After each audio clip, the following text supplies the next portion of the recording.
Hi hello नमस्कार, स्वागत आहे तुमचं माझ्या पुन्हा एका नवीन व्हिडिओमध्ये आणि आपल्या यूट्यूब चॅनलमध्ये, ज्याचं नाव आहे कल्पना लाईफस्टाईल. तर आज आहे श्रावण महिन्यातला पहिला दिवस आणि श्रावण महिन्यातला पहिला दिवसचा आहे गुरुवार आणि गुरुवारच्या दिवशीच आज आमच्या लोणार येथे गजानन महाराजांची पालखी आलेली आहे. त्याच्यासाठी मी तशी अशी तयार झालेली आहे. तर सर्वात अगोदर ना श्रावण महिन्याच्या तुम्हा सर्वांना माझ्याकडून आणि माझ्या परिवाराकडून ना हार्दिक हार्दिक शुभेच्छा. आणि हां, मी कशी दिसत आहे ते कमेंटमध्ये नक्कीच सांगा. तर इथं वाजले होते 8:30 ते 9च्या जवळपास 8:30-9च्या आसपास तशी असे वाजले होते. परफेक्ट माहीत नाही किती वाजले. तर ते घरी आले होते आम्हाला घेण्यासाठी, मला न्यायसाठी. कारण गजानन महाराजाची पालखी ना खूप लांब आहे. पहिले ती धारावर असायची, तर धार पण खूप लांब आहे घरापासून आणि जिकडं आता पालखी असते ना ते पण खूप लांब आहे घरापासून, 1 ते 2 किलोमीटर. त्यामुळे मला घेण्यासाठी आले होते ते. आणि ते आल्याच्या नंतर तशी मी अशी रेडी तर ऑलरेडी होतीच, म्हणजे तयार गियार होऊन बसले होते. त्यांनी मला फोन करून सांगितले होते आवरून ठेव म्हणून. इथं आवरून वगैरे ठेवलं. त्याच्यानंतर घरी आल्याच्यानंतर त्यांनी जेवण वगैरे केलं. जेवण वगैरे केल्याच्या नंतर आम्ही निघलो होतो पालखीच्या दर्शनासाठी.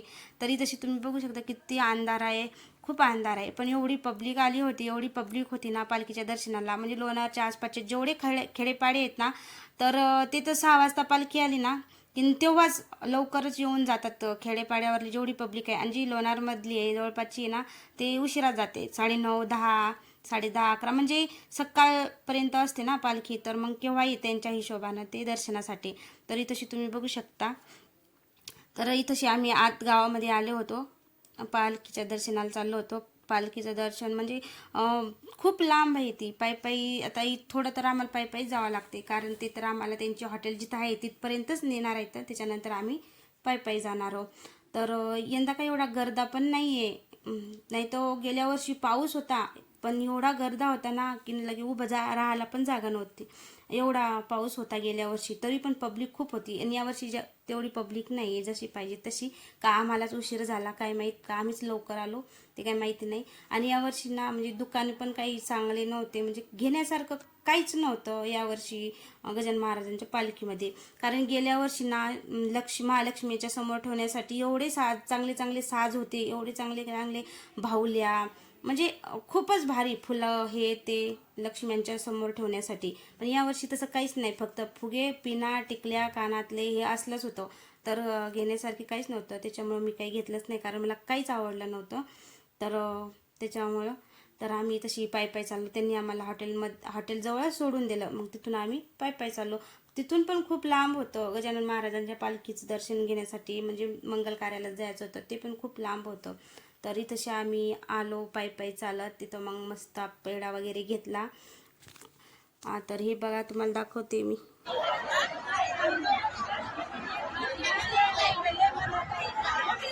इथं पालखीचं दर्शन घेतलं होतं, पण ते पालखीचा शूट काय घेतला नाही. दर्शनासाठी एवढा गर्दा होता ना की 5 ते 6 रांगा होत्या. तर ते आम्ही दर्शन घ्यायला मला खूप टाईम लागला.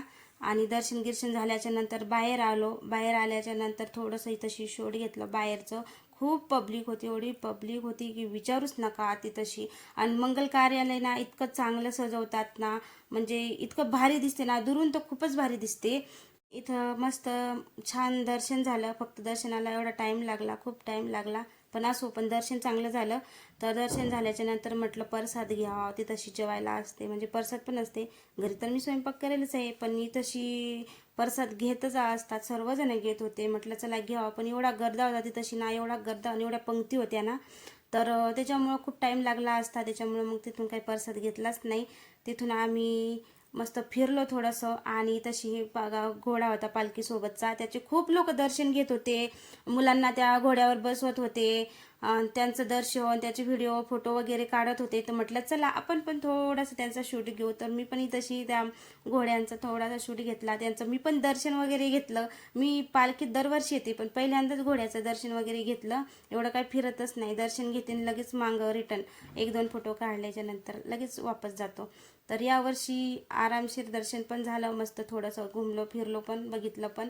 तर खूप सारी अशी पब्लिक होती. त्याच्यानंतर आम्ही घरी जाण्यासाठी निघालो. तर आम्हाला 1 घंटा झाला, म्हणजे 1 घंटा आम्ही चप्पल पाण्यातच गेलो. आमच्या चप्पलच गवसत नव्हत्या. 1 घंटा लागला आम्हाला त्या चप्पल शोधण्यात. तरीसुद्धा ओमची चप्पल गवसलीच नाही. माझी तर गवसली, पण ओमची एक चप्पल गवसलीच नाही. माझी गवसली, त्याची एक गवसलीच नाही. मग रातच्या 12-12:30 वाजता ते ती तशी हॉटेल बंद केली आणि ती तशी बघायला गेले तर गवसली मग चप्पल. कोणीतरी फेकून दिल्या होत्या त्या सर्व. तर मग तिथून आम्ही लगेच घरी जायसाठी निघालो. आम्ही आता इथून त्यांच्या हॉटेलवर जाणार होतो आणि त्यांच्या हॉटेलवर गेल्याच्यानंतर ते आम्हाला घरी नेऊन सोडणार होते. तर मग तशी आम्ही पोहोचलो होतो त्यांच्या हॉटेलवर. सगळे दुकानं पाहत आलो, पण पहिल्यांदा घेण्यासारखं काहीच दिसलं नाही, त्याच्यामुळं काहीच घेतलं नाही. आणि आम्हाला आणून सोडलं होतं त्यांनी घरी. तर घरी आल्याच्या नंतर त्यांच्या शेजारी जे पालखीसोबत ते विकायसाठी आलतात ना, ते टिकल्या पिना, तर त्या मावशी होत्या. त्यांना भूक लागली होती, तर म्हटलं मी स्वयंपाक केलेला आहे, ते म्हणत त्यांच्यासाठी पोळ्या आणि भाजी दे म्हणून. तसंही एवढा उशीर झाला, कोणाला जेवायचं नव्हतं, तर मी स्वयंपाक केला होता. तर ते मावशीसाठी घरूनच डब्बा दिला होता जेवायला. ती काय आमच्या ओळखीची गाय कोणीच नव्हतं, फक्त त्यांना भूक लागली होती म्हणून म्हटलं चला घरी स्वयंपाक करायलाच आहे तर चला देऊन देऊ. तर ते गेले त्यांना डबे देण्यासाठी. आणि चला मित्रांनो, मी आता हे ब्लॉग इथं थांबवते. तुम्हाला ब्लॉग कसा वाटला कमेंट करून नक्की सांगा. आणि आपल्या चॅनलवर कोण नवीन असेल तर चॅनलला सबस्क्राईब करा.